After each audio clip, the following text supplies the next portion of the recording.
Bonjour et merci de nous retrouver pour La Foi prise au mot, votre rendez-vous de réflexion et de formation. Cette semaine, un mot qui fleure bon le cartable neuf et les petits fascicules présentant les œuvres littéraires de manière scolaire, jansénisme. On vous en a probablement parlé à propos de Pascal et surtout de Racine, et vous avez peut-être d'autres noms qui vous viennent à l'esprit, comme Philippe de Champaigne, Monsieur de Sacy, le grand Arnaud et sa redoutable sœur mère Angélique Arnaud. Et moi, il y avait un nom qui m'avait fasciné tant il est beau, Jean Duvergier de Oran, abbé de Saint-Cyran. Au-delà de ces vieux souvenirs, qu'est-ce que le jansénisme? Qui sont les jansénistes? Quelle fut leur théologie et quelle est l'influence de celle-ci? Et surtout, est-ce que le pape a-t-il bien fait de les condamner ou était-ce simplement une étape dans la rivalité avec le roi de France? Telles sont les questions que je vais poser à mes deux invités. Simon Icard, bonsoir. Bonsoir. Vous êtes chercheur au CNRS, au laboratoire d'études sur les monothéismes, et vous venez de faire paraître un jansénisme, une théologie aux éditions du Cerf. Je montrerai le livre juste après. Et puis Tony Guérard, bonsoir. Bonsoir. Vous êtes professeur de littérature française du XVIIe siècle à l'université Rouen-Normandie. Donc l'un et l'autre, vous connaissez parfaitement bien le jansénisme. Alors la première question évidemment, et c'est peut-être...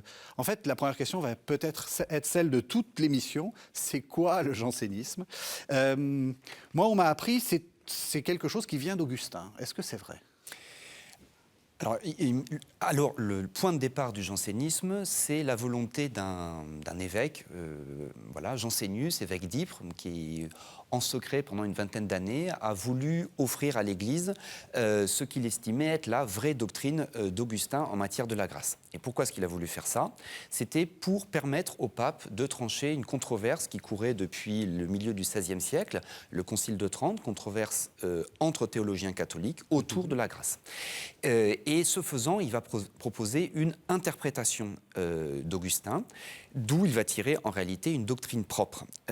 Et donc, le jansénisme, c'est une interprétation d'Augustin qui va être problématique puisqu'elle va susciter elle-même elle va faire rebondir la controverse en quelque sorte. Alors on va revenir sur cette question de la grâce. Pour vous, c'est quoi le jansénisme? Oui, Simon a raison. La crise janséniste, donc elle commence dans les années 1640, c'est vraiment une crise interne à l'Église catholique. Ça se passe à l'intérieur de l'Église catholique et elle intervient à un moment de très grande mutation de la société. Mutation scientifique, mathématisation du monde, invention technique, on invente la machine à calculer, la machine à vapeur.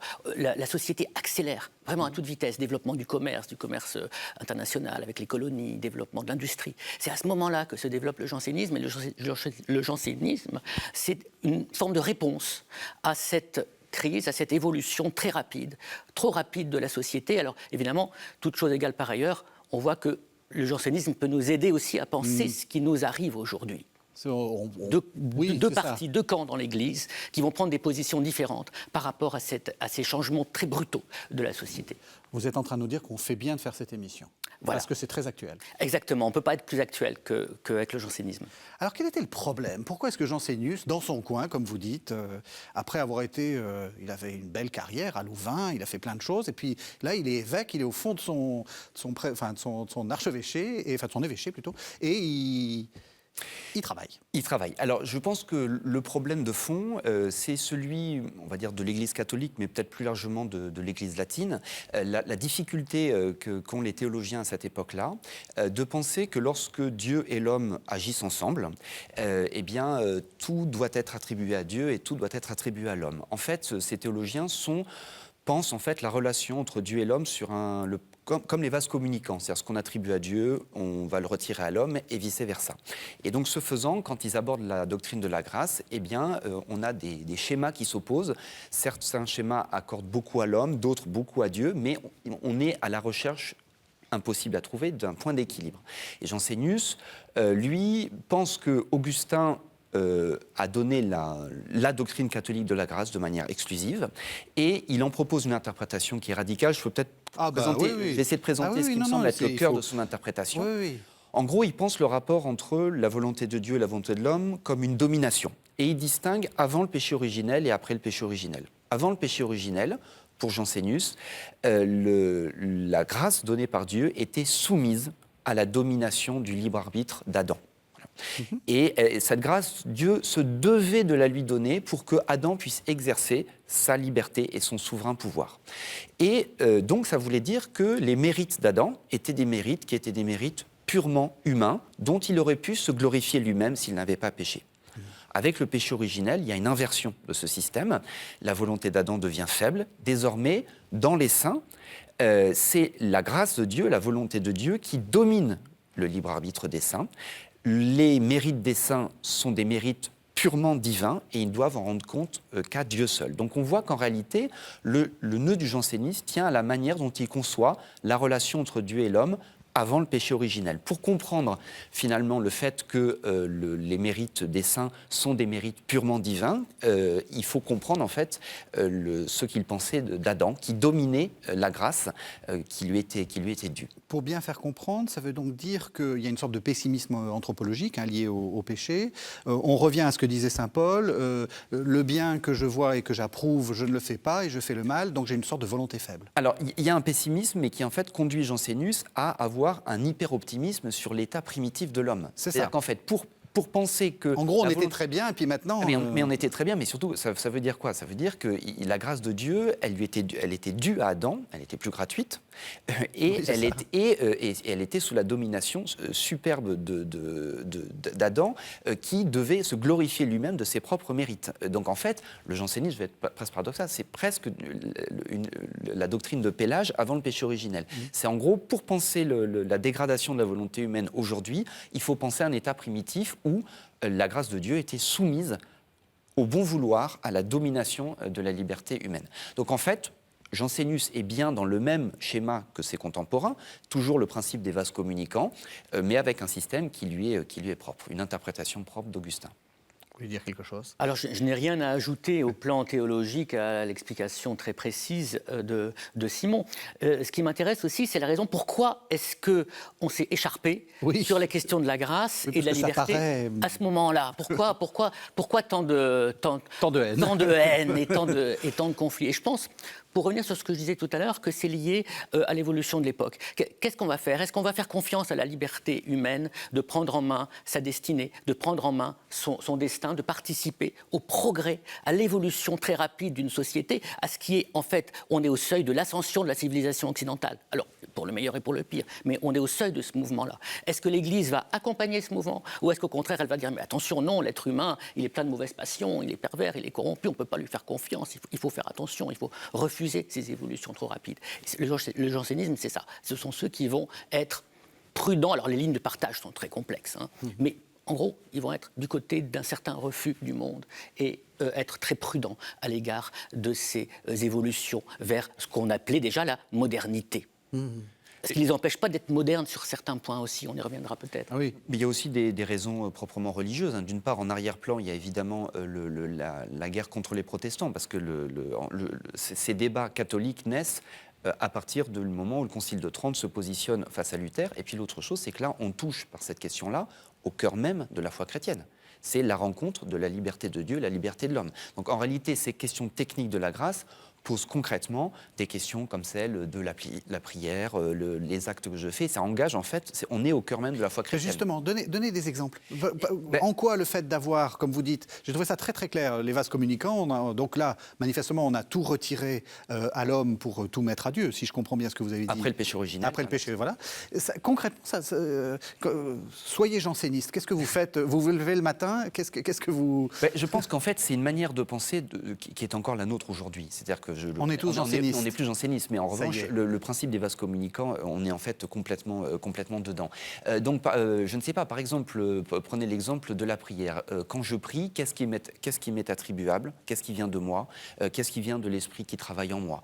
Vous voyez, c'est typiquement ce genre de... Et donc, concrètement, un janséniste va dire c'est-à-dire que si j'ai un mouvement d'amour vers Dieu, ma liberté est engagée, bien évidemment, donc c'est mon acte, mais en réalité, les l'effet vient de la grâce.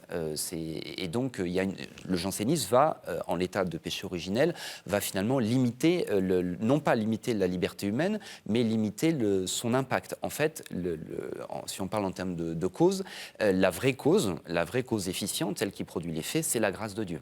Voilà. La liberté de l'homme va être une cause, ils employaient le terme de sine qua non. On a besoin d'elle, elle est nécessaire, mais elle va pas être suffisante.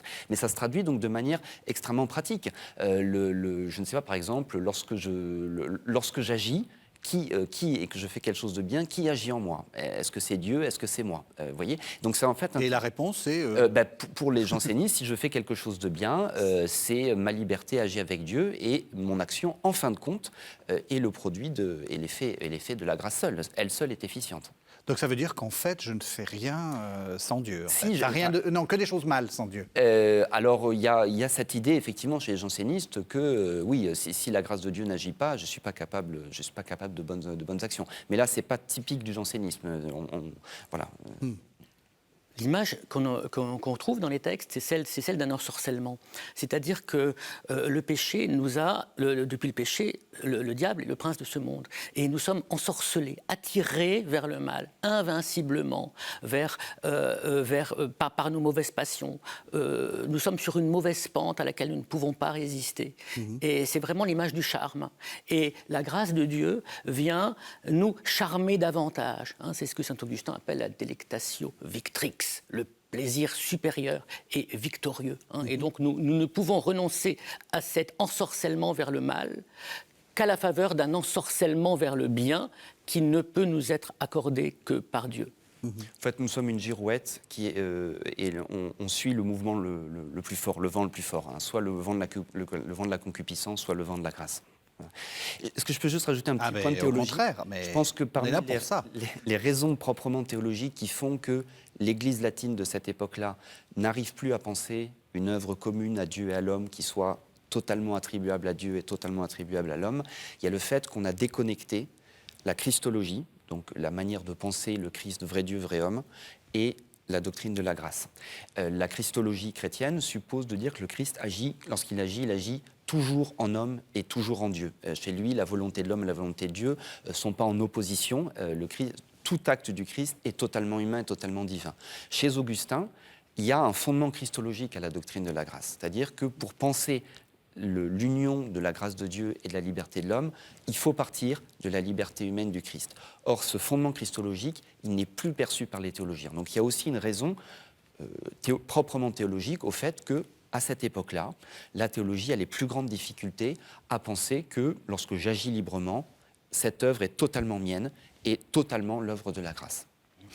La conséquence, c'est quoi? C'est qu'il y a beaucoup d'appelés et peu d'élus? Ou qu'il y a même peu d'appelés et peu d'élus? Ou qu'on va tous... Non, ce n'est pas forcément lié. De fait, les jansénistes pensaient qu'il y avait... Vous savez pourquoi je vous pose cette question? C'est cette fameuse légende du Christ janséniste, où on le représente les bras très oui, en disant il y a peu de... C'est une légende, je sais. Alors, c'est sans doute un problème technique, c'est qu'on n'a jamais vu une défense d'éléphant en forme de croix. Or, c'est que ça? Non, mais disons que le fait... Effectivement, les jansénistes croyaient que peu de personnes recevaient la grâce, mais ce n'est pas ça ce qui définit... On peut tout à fait croire ça et ne pas être janséniste. Ce n'est pas ça qui définit proprement le jansénisme dans sa lecture d'Augustin. Le fait que Dieu accorde sa grâce à peu de personnes, les jansénistes y croyaient, mais ce n'est pas ça ce qui les caractérise proprement. C'est vraiment la question des mérites. Pour eux, un mérite est soit humain, soit divin. Il ne peut pas être l'un ou l'autre. Et c'est problématique? Alors, parce qu'on va arriver à l'idée de la condamnation, mais on ira à la fin de l'émission, mais en quoi il y a un petit problème parce je pense que ça touche au cœur même du christianisme. C'est-à-dire que, on touche même à la question même de l'incarnation. C'est-à-dire, dans ces cas-là, comment est-ce que notre liberté humaine peut être assumée pour être unie à la liberté de Dieu? Donc je pense qu'on touche ici à un point qui est absolument fondamental dans la théologie chrétienne. C'est ce que vous disiez du charme, c'est-à-dire qu'on est en gros des pantins. On est des pantins. C'est-à-dire que la question se pose, au-delà de la question strictement théologique ou dogmatique, c'est une question anthropologique beaucoup plus fondamentale. Sommes-nous déterminés? Sommes-nous le jouet de certains déterminismes qui nous poussent à agir, qui peuvent être sociaux, qui peuvent être liés à notre identité, à nos origines, etc. Où est notre liberté? Et donc, effectivement, la question se pose dans un contexte chrétien théologique particulier qui est celui du XVIIe siècle, mais en même temps, il se pose à tous les hommes et toutes les femmes de toutes les époques. Où est notre marche de liberté? Certains, aujourd'hui, nous disent, dans toutes les philosophies, mais elle est très très faible, nous sommes manipulés, nous sommes le produit de structures, nous sommes le produit de ce que nous ont fait notre famille, notre milieu, etc. Et on reproduit et on n'est pas libre. Ils disent exactement la même chose. Donc, il n'y aura pas de raison de dire « Oh là là, les vilains jansénistes, ils ne respectaient pas la liberté humaine ». Non, ils avaient certaines raisons de douter de la capacité de l'homme à tracer son propre chemin avec sa volonté libre. C'est de l'orgueil. Bien sûr que c'est de l'orgueil, évidemment. Et ça, c'est ça que disent les jansénistes. On s'imagine libre, on s'imagine tout-puissant, on s'imagine sans limite. Nous serons comme des dieux. Non, on n'est pas comme des dieux. Hein. Nous sommes les jouets de ce que notre hérédité nous a fait, notre ADN, etc. etc. C'est ce problème-là. C'est pour ça que ces questions qui ont l'air très techniques, qu'aborde avec beaucoup de science Simon, sont des questions universelles. On ne peut pas ne pas se les poser. Et le jansénisme permet, justement, c'est un endroit extraordinaire pour se poser ces questions-là, qui sont des questions qui nous touchent au plus intime de nous-mêmes aujourd'hui. C'est ça, c'est ce que j'allais dire. C'est que si je vous écoute bien, la moindre série sur une des plateformes un peu complotistes qui nous dit nous sommes le jouet, ils sont jansénistes en fait. Alors je ne sais pas s'ils sont Netflix jansénistes. c'est janséniste. Alors les plateformes complotistes, ça vous voyez l'individu mais... contre les pouvoirs et finalement nous sommes tous manipulés par nos gènes, etc. Ce qui s'est passé pendant le Covid, c'est une crise janséniste en fait. Non, c'est aussi le point de vue de certains scientifiques. Hein. Notre ADN nous détermine toutes nos maladies, tout ce qu'on va devenir. C'est pas être complotiste que de dire cela. C'est pas être complotiste que de dire si on est dans certains milieux à un certain moment donné, nous allons exprimer certaines idées, nous allons avoir certaines valeurs dont il sera très très compliqué de nous libérer. Ouais. Donc c'est pas du tout en lien avec quelque complot que ce soit. C'est qu'est-ce que l'homme? Qu'est-ce que l'homme? C'est ça la vraie question. Que puis-je faire? Enfin, c'est les questions de Kant, quoi. Que puis-je faire et qu'est-ce que l'homme? Ce sont vraiment les questions qui sont au cœur du jansénisme. Et alors, vous parliez de pessimisme tout à l'heure. Est-ce que c'est être pessimiste de considérer que l'homme n'est peut-être pas un individu, enfin, qu'on ne vit peut-être pas dans le monde des bisounours où vous allumez n'importe quelle radio d'information à n'importe quelle heure et vous voyez bien que l'être humain, c'est quelqu'un d'extrêmement dangereux, d'extrêmement mauvais, d'extrêmement pervers et d'extrêmement corrompus. Donc peut-être que les jansénistes n'étaient pas pessimistes, qu'ils étaient seulement réalistes, et peut-être qu'ils n'étaient pas du tout pessimistes parce qu'ils espéraient qu'on pouvait surmonter toutes ces faiblesses, toutes ces mauvaises passions. À la faveur de la grâce de Dieu, on pouvait dépasser tout cela et atteindre une véritable joie et rêver à une humanité fraternelle et réconciliée. Donc je ne suis pas d'accord avec l'idée vraiment très courante, cette doxa, les jansénistes étaient des pessimistes, des rigoristes et des austères. Pas du tout, ils n'étaient pas du tout des pessimistes. C'était des exaltés. Hein. C'était des exaltés. Je les préfère exaltés que pessimistes. Le frontispice de l'Augustinus, donc le livre. Oui, vous le reproduisez dans ce au-dessus, il y a enfin, je vous décris pas la totalité, mais au-dessus, il y a un soleil où il est marqué le verset Romains 5,5. L'amour de Dieu a été répandu en nos cœurs par l'Esprit Saint qui nous a été donné. Le jansénisme, c'est une doctrine de l'amour. Alors, particulière, mais sur le fond, c'est ça. Donc, je pense que c'était plutôt des exaltés. Mais si on peut revenir quelques instants sur le moment, en fait, la création, finalement, d'une anthropologie moderne, on peut aussi l'exprimer en termes de cause. C'est l'époque où, finalement, notre manière de concevoir la causalité, pour nous, qu'est-ce que c'est qu'une cause? Une cause, c'est ce qui produit un effet. C'est le domino qui fait tomber le domino. Ça, c'est quelque chose qui, philosophiquement, se construit. Enfin, le XVIIe est un moment charnière pour ça. Et on voit que le jansénisme réagit contre une doctrine des causes qui est défendue par leurs adversaires, par Molina, où en gros, Dieu et l'homme agissent comme deux personnes qui tirent un bateau, vous savez, sur un chemin de halage. En gros, deux causes qui s'additionnent l'une à l'autre. À partir du moment où vous mettez deux causes qui s'additionnent l'une à l'autre, qui sont plus ou moins fortes, à un moment, on peut très bien se débarrasser d'une des deux causes, la causalité divine, et en fait, c'est la naissance, finalement, de notre conception moderne et de l'homme, et même un des fondements de la science, c'est l'autonomie de ce qu'on a appelé les causes secondes, la causalité humaine. Et le jansénisme réagit par rapport à ça, mais il est tout à fait symptomatique de ce qui se passe à cette époque-là. C'est la naissance, en fait, d'anthropologies qui sont des anthropologies athées, non pas contre Dieu, les gens continuent à être chrétiens, mais où Dieu ou le Christ ne sont plus nécessaires pour penser l'homme et pour penser le monde. Et donc, à la génération d'après, on s'en sera débarrassé. En fait, je défends l'idée qu'en gros, les théologiens catholiques des 16e, 17e et 18e siècles ont créé eux-mêmes les conditions d'anthropologie athée. Voilà. Et le jansénisme fait partie, un symptôme en fait, de ce moment où finalement la causalité divine va devenir superflue. Alors, on a laissé Jansénius dans son évêché en train d'écrire son grand livre. On l'a lu d'ailleurs, ce livre ? Alors, c'est un monstre, hein, c'est 1600 colonnes. Jansénius ou... Non, Alors, lui était un petit peu... C'est votre illustre prédécesseur, je crois. Il était professeur aussi d'écriture sainte à l'université de Louvain. Ah, comme quoi. Mais le livre est un monstre parce que c'est 1600 colonnes in folio. Donc ça s'appelle Augustinus. Augustinus, qui est un livre à la fois qui se présente comme une synthèse universitaire sur Augustin, mais qui est un livre de combat, il faut bien comprendre ça. Et en fait, non, on l'a peu lu pour la raison simple, c'est que très vite... Le problème à cause de la frénésie de la controverse, le problème va se déplacer vers les propositions qui sont censées être tirées, leur présence à l'intérieur du livre. Et le livre, finalement, il est peu lu, peu connu, et il faut dire qu'il est extrêmement peu maniable. D'accord. En gros, il est très, très difficile à lire. Il est très difficile à lire, et on a malheureusement ensuite voulu systématiquement rentrer ou connaître la doctrine de Jansénius à partir des propositions condamnées qui sont censées être extraites, en oubliant qu'au XVIIe siècle, lorsque le Saint-Siège condamne une proposition, en fait, il vise une erreur exprimée par cette proposition dans un livre, mais sans reconstituer la théologie elle-même. Donc je pense qu'on ne peut pas reconstituer la théologie propre de Jansénius, c'est-à-dire son interprétation d'Augustin, à partir des propositions qui l'ont condamné. Alors comment est-ce qu'on arrive donc de ce livre que personne n'a lu dans un évêché obscur là dans le Nord à Jean du Vergier de Oran, abbé de Saint-Cyran, et surtout à tous ces gens que vous étudiez avec passion, Racine, Pascal, etc. Jean du Vergier de Oran et Jansénius étaient amis. Et Jean du Vergier de Oran donc va contribuer au déplacement de la querelle janséniste de Louvain en France. Jean du Vergier de Oran et donc l'abbé de Saint-Cyran et Jansénius ont beaucoup travaillé ensemble, à Bayonne en particulier. D'ailleurs, la maman de Saint-Cyran était effrayée du travail que Saint-Cyran infligeait à son ami. Il lui disait « Mais vous allez tuer ce bon flamand à force de le faire travailler. » Voilà. Bon, effectivement, il a fini par le tuer à la tâche, quasiment, même si Jansénius est mort de la peste en soignant ses ouailles en 1638.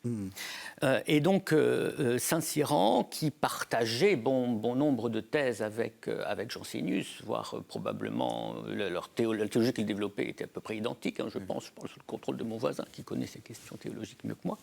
Et Saint-Cyran va prendre de l'ascendant dans une abbaye réformée d'Île-de-France, l'abbaye de Port-Royal.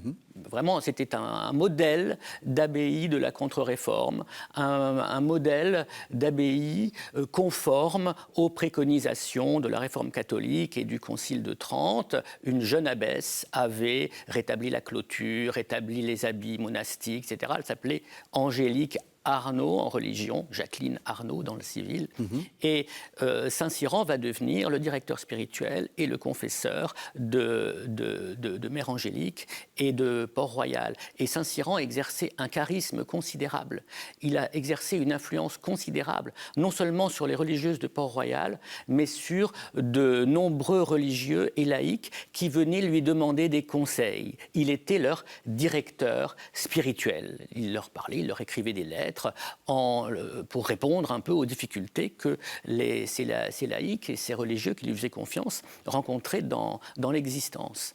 Et fort de cette influence, eh bien, les idées augustiniennes, alors on dit janséniste par commodité, mais on ne devrait pas, les idées augustiniennes vont se répandre en France et Port-Royal va devenir un des foyers de diffusion de cet augustinisme strict auquel les adversaires donneront le nom de jansénisme. Ça veut dire donc que tout ça, c'est parce qu'il y a un gourou un peu efficace. Enfin, je veux dire, c'est cette personne de Saint-Cyran qui explique une partie de, j'allais dire, tout Phèdre et tout Racine s'explique par ça? Non, gourou efficace, je ne pense pas. Saint-Cyran a été capable de synthétiser une théologie qui était parfaitement orthodoxe, parfaitement répandue. L'augustinisme n'est pas une invention de Jansénius. Ouais. L'augustinisme est la théologie dominante dans l'Église catholique depuis le 5e siècle après Jésus-Christ, à travers tout le Moyen-Âge. Et donc cette théologie saint-cyranienne va rencontrer un écho parce qu'elle est en adéquation parfaite avec un état d'esprit chrétien qui était majoritaire à cette époque-là. Vous êtes d'accord? Il l'a trahi? Non, je suis Non, pas- je nous suis pas- ne je sommes suis pas d'accord. Je m'y avec Tony. attendais. C'est-à-dire que on peut pas, enfin, le jansénisme, ça n'est pas un augustinisme strict ou rigoureux, c'est une interprétation d'Augustin, moi que j'estime absolument pas augustinienne. D'accord, donc il l'a trahi. Jansénius a Alors, trahi c'est-à-dire Augustin. Les conditions théologiques dans lesquelles se trouve Jansénius quand il commente Augustin le conduisent à une interprétation qui, à mon avis, n'est pas recevable. Il y a des éléments chez Augustin qui contredisent ce que j'ai présenté tout à l'heure. Donc pour moi, on ne peut pas parler, enfin on ne peut pas identifier le jansénisme à l'augustinisme. Par exemple, qu'est-ce qui Ah bah, en fait, c'est tout simple. Qu'est-ce qui sauve Augustin, si j'ose Enfin, dire? c'est tout simple. Chez Augustin, il y a l'idée que toute cause volontaire est une cause efficiente.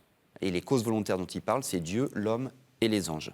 Et donc, il est impensable pour Augustin de dire que la volonté humaine ne produit pas d'effet, y compris après le péché originel, ou la volonté divine ne produit pas d'effet avant le péché originel. Donc, pour être très clair, je fais traverser une vieille dame la rue, ça peut m'être attribué, et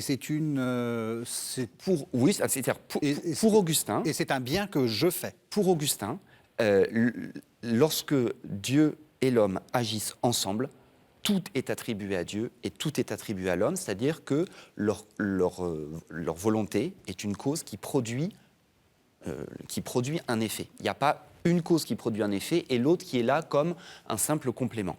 Et ça, il y a des textes, notamment dans la Cité de Dieu, qui sont absolument incontestables. Et donc, je pense que l'interprétation de Jansénius est fausse. Mais le problème, c'est pas savoir c'est faux, c'est les conditions théologiques l'ont conduit à comprendre Augustin de cette manière-là. Donc moi, je suis contre évidemment cette... Mais si je puis rajouter une chose, c'est qu'il y a l'une des raisons pour lesquelles on est passé d'une théologie, d'une querelle de théologiens, à finalement une controverse magistrale, ça tient à une autre doctrine qui est développée en partie par Jansénius, mais surtout par Saint-Cyran, qui est la doctrine de l'obscurcissement général de la vérité dans l'Église à l'approche de la fin des temps. C'est-à-dire on va y arriver. Plus on s'approche de la fin des temps, plus on s'éloigne de la lumière des premiers siècles, plus le combat de la vérité et de l'erreur ne se passe pas entre l'Église et l'extérieur, c'est-à-dire les hérétiques ou les païens, mais à l'intérieur de l'Église, entre les vrais et les faux chrétiens. Et donc, pour assurer la perpétuité de la foi, Dieu suscite à l'intérieur de cette Église, où le nombre de vrais chrétiens se réduit, subit la pression du corps de l'Antéchrist, Dieu suscite quelques défenseurs qui ont pour vocation de souffrir le martyre pour la vérité dans l'Église. Et en fait, on ne peut comprendre la force et la puissance du jansénisme que quand on a compris que de ses origines jusqu'à ses dernières manifestations au XIXe et au XXe siècle, c'est fondamentalement un mouvement de nature apocalyptique. Le problème, ce n'est pas seulement de défendre une théologie de la grâce, c'est de défendre la vérité de la grâce qui est opprimée au cœur même de l'Église.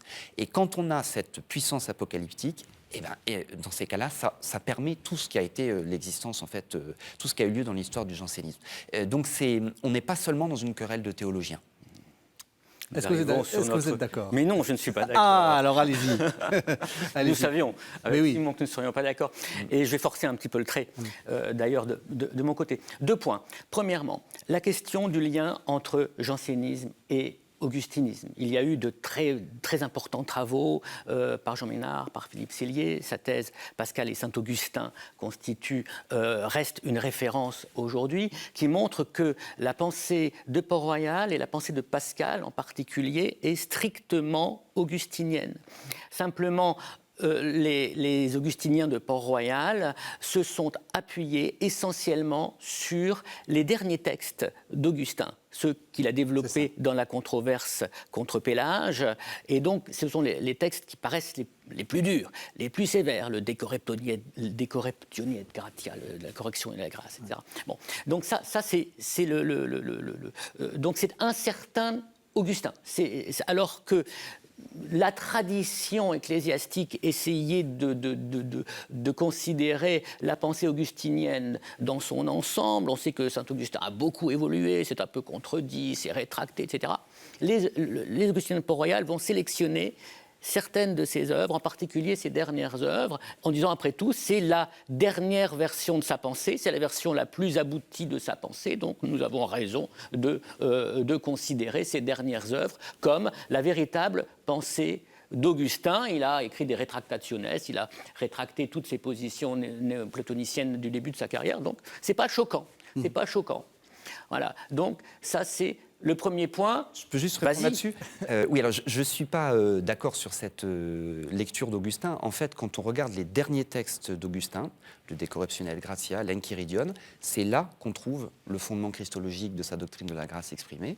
Et c'est là qu'on trouve des formules voilà, où il dit clairement lorsque la grâce de Dieu et la liberté de l'homme concourent, tout est attribué à Dieu et tout est attribué à l'homme. Donc je pense que faire jouer le dernier Augustin contre un Augustin sur cette question-là, je pense que ça ne tient pas la route. En ce sens, je pense que c'est bien une lecture particulière d'Augustin, contestable, mais qui, encore une fois, était sans doute conditionnée par le milieu théologique, les questions théologiques qu'on se posait à cette époque-là. Vous êtes d'accord ? C'est-à-dire que on retrouve la controverse à peu près où les jansénistes, les jésuites les avaient laissés en 1655, quand on discute avec Simon. Mais en fait, donc en gros, vous êtes en train de nous refaire la controverse. Toute la crainte de l'Église à l'époque, c'était, en condamnant Jansénus, de condamner Augustin. Parce que, pour des raisons bonnes ou mauvaises, l'Église catholique avait attaché son destin à celui de saint Augustin, le docteur de la grâce, le plus grand des pères. Qu'est-ce qui allait se passer si, en attaquant trop fort Jansénus, on attaquait Augustin? Qu'allait devenir l'Église catholique? Et c'est vraiment lié à l'évolution de la société, à l'évolution très rapide de la société et à la position de l'Église par rapport à cette modernisation de la société. Est-ce qu'il fallait rester attaché à ce vieil augustinisme ou est-ce qu'il était devenu inadapté? Oui. Il y avait énormément d'hésitation, énormément de crainte, énormément de peur de faire s'écrouler tout un édifice et tout un héritage, d'où les hésitations, les tergiversations, les accusations, les condamnations à moitié, etc., qui vont permettre à la crise de connaître l'intensité. C'est parce qu'il n'y avait pas de résolution possible, en fait, en raison de ce débat qui nous oppose encore aujourd'hui avec Simon. Est-ce que le jansénisme, c'est ou non de l'augustinisme? Et le problème est affreusement complexe. Je dis juste que le titre de docteur de la grâce attribué à Augustin, j'ai mené l'enquête. Oui.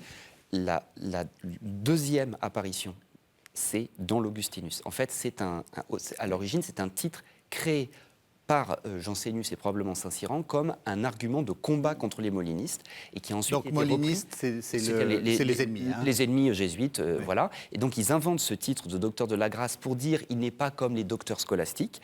Et ensuite, le titre va se répandre et va perdre son origine en fait janséniste pour désigner celui qui a bien parlé de la grâce. C'est assez amusant en fait de voir qu'ils sont quasiment à l'origine de la formation de ce titre de docteur de la grâce. Mais c'était une petite parenthèse. Vous vouliez dire une deuxième chose, oui. Parce que vous y avez deux arguments avec lesquels vous n'étiez pas d'accord. Oui, la deuxième chose avec laquelle je ne suis pas forcément complètement d'accord avec Simon, même si je reconnais son point de vue, le caractère apocalyptique de Port-Royal dès le XVIIe siècle, bien avant que les développements du XVIIIe siècle, les convulsionnaires de Saint-Médard, etc. Ça, il faut que vous nous disiez un mot des convulsionnaires, oui, juste après. On en dira un mot. Donc, la thèse de Simon, c'est que finalement, les germes de cet apocalyptisme, je ne sais pas comment on dit, cette pensée apocalyptique, eh bien, sont déjà présents dès le XVIIe siècle. Malgré tout, au XVIIe siècle, les choses sont pour moi un peu différentes parce que, loin d'être une secte refermée sur elle-même, le jansénisme innerve toute la pensée artistique, littéraire, culturelle, intellectuelle. Le jansénisme, appelons-le comme ça, ou l'augustinisme de Port-Royal, va exercer une fascination et une séduction sur les plus grands esprits du siècle, les plus grands artistes, les plus grands écrivains, les plus grands penseurs. Donc, il y a peut-être cette dimension sectaire, mais il y a aussi une très grande ouverture. Le classicisme français n'aurait pas été le même s'il n'y avait pas eu Port-Royal et le jansénisme. Tous nos grands écrivains sont devenus ce qu'ils sont devenus parce qu'ils ont subi cette influence, cette fascination de Port-Royal. C'est vrai de Madame de La Fayette, c'est vrai de Madame de Sévigné, c'est vrai de Racine et de Pascal, c'est vrai de La Rochefoucauld, c'est vrai de tous. Alors pourquoi, justement, enfin, où est-ce que vous trouvez des germes? Justement, vous avez cité des noms qui sont complètement... qui, pour moi, ne vont pas dans le même... Entre le théâtre très sévère de Racine, etc. Madame de La Fayette, c'est un petit peu plus... donc c'est la princesse de Clèves, hein, la fameuse princesse de Clèves. C'est beaucoup plus amusant, c'est beaucoup plus bon. C'est quoi? Qu'est-ce qu'ils partagent? Qu'est-ce qu'ils ont en partage? Alors, je ne suis pas sûr du tout que Racine, que le théâtre de Racine soit extrêmement sévère. Racine a été l'élève des gens de Port-Royal. Je vous ai pas eu comme prof et j'en garde quelque chose de pas drôle du tout. Non, on a du mal à vous l'enseigner. Oui, non mais c'est ça, oui, tout à fait. Il a été élève des jansénistes de Port-Royal, donc il a été extrêmement influencé par la pensée de Port-Royal et la pensée augustinienne. Non, le théâtre de Racine, c'est brûlant de passion, c'est brûlant de ferveur, ce sont les corps qui se cherchent, ce sont les désirs. C'est parce que l'augustinisme est foncièrement une théologie du désir et du plaisir. Ça, c'est ce que Fénelon va reprocher aux augustiniens et aux gens de Port-Royal. Alors c'est clair que ça ressemble plus à la princesse de Clèves, ça. Hein. Voilà, c'est ça. Il y a cette recherche effrénée du plaisir et du bonheur qui est au fond de nous. Tous les hommes recherchent d'être heureux, écrit Pascal. Jusqu'à ceux qui vont se pendre. Voilà. Et donc c'est ça qu'on retrouve aussi dans les tragédies de Racine, c'est cette recherche effrénée du bonheur, du bonheur dans l'amour, du plaisir.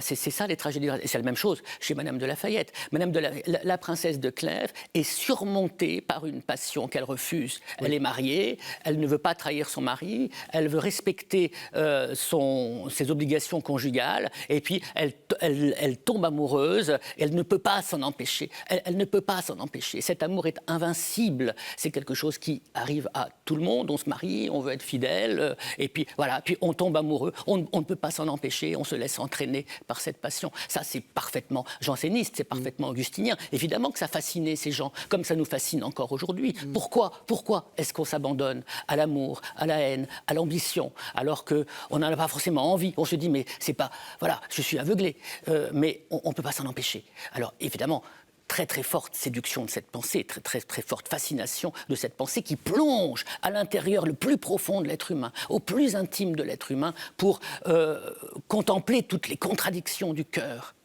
Et le côté plus ricanant de La Rochefoucauld, plus pessimiste aussi, hein, enfin très sombre. C'est pareil? Vous y voyez aussi la marque de... Oui, la marque, il était très très ami avec Madame de La Fayette, très ami, voire plus. Oh non. Voilà, voilà, on ne sait pas. Hein. Oui. Mais non, le ricanant, je ne sais pas, mais la pensée de La Rochefoucauld est rattrapée par le brillant de son écriture aussi, donc qui vient compenser peut-être ce décapage de la société. La Rochefoucauld, c'est celui qui enlève les masques, c'est celui qui montre réellement les ressorts qui font fonctionner les individus. Et ces ressorts ne sont pas tous jolis. Je pense que pour tout ce qui concerne la littérature morale du XVIIe siècle, leur question, c'est savoir ce qui veut en nous lorsque nous voulons. Voilà. Les débats sur la grâce, la théologie, mettaient précisément l'accent sur cette question-là. Donc on a parlé tout à l'heure d'anthropologie moderne qui était née de débats théologiques. On peut dire aussi que les psychologies modernes naissent en fait d'un contexte qui est un contexte théologique. C'est en fait, s'il y a effectivement en nous quelque chose qui veut et qui n'est pas nous, on entre dans en quelque sorte une ère du soupçon sur nous-mêmes et d'une interrogation permanente. Donc je pense qu'il y a un lien très fort effectivement entre cette littérature qu'on a appelée littérature des moralistes et des questions de nature théologique qui concernent effectivement la volonté de Dieu en nous, donc la grâce. Donc du coup, c'est pas du tout une secte? C'est pas du tout c'est l'esprit du temps, en fait. Pour moi, c'est l'esprit du temps et c'est un esprit extrêmement profond qui va nous faire découvrir tous les mystères de l'être humain. C'est ce que nous montrent les œuvres classiques. C'est pour ça qu'il faut continuer à travailler et à les lire et à apprendre à les aimer. Il faut lire La Princesse de Clèves, malgré tout. Il faut lire La Princesse de Clèves et Oui. il faut aller regarder Andromaque. Oui. C'est clairement, oui. Mais ensuite, moi je n'emploie pas le terme de secte, mais bon, si on peut l'employer si vous voulez, simplement il ne s'agit pas de dire de secte de se couper du monde ou de se couper de l'Église. Ça, il s'agit d'être les défenseurs de la vérité dans l'Église, dans la société. Et donc, à mon avis, ce n'est pas du tout contradictoire.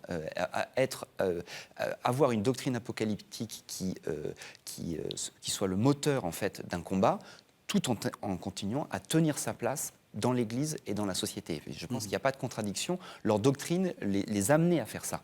Ils n'ont jamais voulu se séparer de l'Église catholique, alors qu'ils n'ont jamais accepté les condamnations lancées contre Jansénisme. Alors, justement, pourquoi est-ce que, si c'est tellement l'esprit du temps, tellement l'esprit de l'Église, pourquoi est-ce qu'ils sont condamnés? Alors, peut-être un petit cadre chronologique, Oui, parce que j'ai parlé de condamnation. Qu'est-ce qui se passe? Voilà, il faut les controverses sur la grâce du milieu du XVIe siècle, donc du Concile de Trente jusqu'à la fin du XVIIIe, mettent aux prises en fait trois grandes écoles. Vous avez l'école janséniste dont on a abondamment parlé, qui est une variante de l'augustinisme, l'école thomiste, c'est-à-dire en fait Thomas d'Aquin lu par Domingo Bagnès, le confesseur de Thérèse d'Avila, et l'école moliniste, c'est-à-dire l'école fondée par Molina. Or, le Saint-Siège, vis-à-vis de ces controverses, finalement a pris, dès le début du XVIIe siècle, une option qui consiste à dire ces trois écoles, l'école augustinienne, l'école thomiste et l'école moliniste, ont le droit d'enseigner leur propre doctrine, à condition de ne pas s'accuser mutuellement d'hérésie, ce qu'évidemment personne n'a respecté. Mais le Saint-Siège n'a jamais en fait tranché la querelle. Il s'est juste borné à relever des erreurs dans une version de l'augustinisme, qui a été le bayanisme, et sa suite qui est le jansénisme. C'est-à-dire relever des erreurs dans une lecture d'Augustin, tout en disant « nous ne nous prononçons pas sur la pertinence ou non de la lecture d'Augustin ». En gros, ils ont essayé de geler la crise. Pourquoi? Parce que tout simplement, ni les théologiens, mais ni les théologiens du Saint-Siège ne pouvaient sortir de ce problème qui était qu'à partir du moment où vous êtes dans un rapport de vase communicant, un rapport de mise en concurrence de la grâce et de la liberté, il n'y a pas de point d'équilibre. On ne peut pas atteindre le point d'équilibre. Donc, la condamnation, en fait, c'est juste borner des erreurs dans une lecture d'Augustin. Voilà. Alors, pourquoi? Parce que ça engageait des choses quand même assez importantes. La grâce donnée à Adam était-elle gratuite? C'est la nature même de la grâce. Dire que Dieu se devait de donner la grâce à Adam, ça posait quand même un certain nombre de problèmes. Dire que Adam avait des mérites qui étaient des mérites purement humains dont il se glorifiait lui-même. C'était la résurgence de l'hérésie pélagienne chez précisément des gens qui se faisaient disciples d'Augustin, l'ennemi de Pélage. Dire ensuite que lorsque les saints font des bonnes actions, leurs mérites sont purement de grâce, c'est-à-dire que leur liberté ne produit pas d'effet, elle est juste une condition sine qua non. Tout ça, ça posait des problèmes fondamentaux concernant ce qu'est l'homme et sa relation à Dieu. Donc, en fait, on touche ici à des points qui étaient des points essentiels. Simplement, le mode de fonctionnement à l'époque du magistère consistait à extraire des propositions, parfois en faisant des résumés, et à dire cette proposition est plus ou moins fausse dans le sens qu'elle prend dans un livre. Et donc, face à ça, il y avait des jansénistes qui disaient « mais nous, notre problème, c'est savoir est-ce que Jansénus a bien lu ou mal lu Augustin ?» Et Saint-Siège disait « mais ça, c'est pas mon problème ». Et donc, en fait, on est devant aussi un dialogue de sourds. Donc, c'était des sujets qui étaient des sujets essentiels, mais le Saint-Siège lui-même n'avait pas les moyens de trancher une controverse. Et de fait, c'est un cas de figure où il n'y a pas eu de résolution magistérielle de la crise moderne sur la grâce, à la différence, dans les premiers siècles, des questions sur la Christologie ou sur la Trinité. Il n'y a pas eu de résolution magistérielle. On a juste borné des erreurs du côté d'une lecture augustinienne, d'une lecture d'Augustin, celle de Jansénus. Alors du coup, qu'est-ce qui s'est passé? Est-ce que c'est de la faute de Sa Majesté le roi Louis XIV et de son Excellence l'archevêque de Paris? Pour reprendre sur ce que disait Simon, en fait, effectivement, l'Église n'a jamais tranché. on ne peut pas trancher entre la liberté humaine et Dieu. On ne peut pas savoir. C'était illusoire de vouloir articuler les deux. Et pourtant, ils ont vraiment essayé de toutes les manières possibles d'articuler les deux. C'est ce qui fait que le XVIIe siècle, c'est le siècle de la tragédie, c'est le siècle du tragique, parce que c'est ça le tragique. C'est ce sentiment d'impuissance qu'on éprouve face à la transcendance. C'est pour ça que de Shakespeare à Racine, le XVIIe siècle, c'est le grand siècle de la tragédie et du tragique, mais aussi chez Madame de Lafayette. Alors, après, pourquoi les condamnations? Les condamnations sont successives. Ça commence en 1641, avec 1642, avec la bulle in eminenti. Ça commence avec Baius. Ça commence alors, dès le XVIe siècle. Alors, oui, mais pas les condamnations de Jansénus. Bien sûr. Mais Mais les condamnations de Jansénus peuvent être que postérieures à la publication de l'Augustinus, et tout de suite, Jansénus est condamné. Alors, il ne peut pas être accusé d'hérésie, puisqu'il était mort. On ne peut pas accuser un mort d'hérésie, donc il a échappé à l'accusation d'hérésie. Mais la bulle in eminenti, et ensuite, il y a effectivement le pouvoir central en France qui va juger que les jansénistes constituent une force centrifuge par rapport à son pouvoir et qui va s'employer à les réduire. Et en particulier, d'abord Mazarin et puis Louis XIV surtout, vont imposer au clergé de France la signature d'un formulaire portant condamnation de 5 propositions sélectionnées de la manière que Simon a dite en 1653 et publiées dans une bulle qui s'appelle la bulle Cum Occasione. À l'occasion des querelles sur la grâce, nous rappelons 5 points, 5 propositions qu'on va dire jansénistes, dans l'état de nature déchue, on ne résiste jamais à la grâce, bon, des choses comme ça. Et toute la question va être de savoir si les jansénistes vont accepter ou non de signer ce formulaire imposé par l'Église de France. Il y a ceux et celles qui vont dire « non, nous ne signerons pas », comme Jacqueline Pascal, par exemple. Elle dira, de toute façon, puisque les évêques ont des courages de filles, il faut que les filles aient des courages d'évêques. Et moi, je ne signe pas parce que ce n'est pas en accord avec ma conscience. Voilà. Même chose de Mère Angélique de Saint-Jean, Arnaud d'Andilly, la deuxième Angélique, qui va être sur une position extrêmement hostile à l'idée qu'on lui extorque une signature qui n'est pas conforme avec sa foi. Il y a ceux qui vont dire, oh, de toute façon, l'Église va triompher in fine, donc on peut très bien signer. Et il y a ceux qui vont dire, oui, mais on va signer, mais en disant, d'accord, on condamne la proposition, mais elle n'est pas dans Jansénus. C'est ce qu'on appelle la distinction du droit et du fait. Puisque, effectivement, les citations, comme a dit Simon, ne sont pas tirées mot à mot. On peut dire, ah oui, d'accord, moi je suis d'accord pour dire ça, c'est condamnable, mais c'est pas de Jansénus. Voilà, donc imbroglio politique terrible qui va durer pendant des décennies et qui va être ponctué par des événements absolument dramatiques, comme l'expulsion des religieuses non signeuses de Port-Royal de Paris, qui vont être enfermées, emprisonnées dans d'autres couvents pour avoir refusé de signer. Alors, les hommes, c'était plus simple, ils ont pris la fuite. Arnaud est parti à Bruxelles, Nicole, je ne sais plus où, voilà. Mais les religieuses, elles étaient assignées à résidence dans leur clôture, et donc elles n'ont pas pu s'enfuir. Et donc, elles ont vraiment pris en pleine figure la répression royale.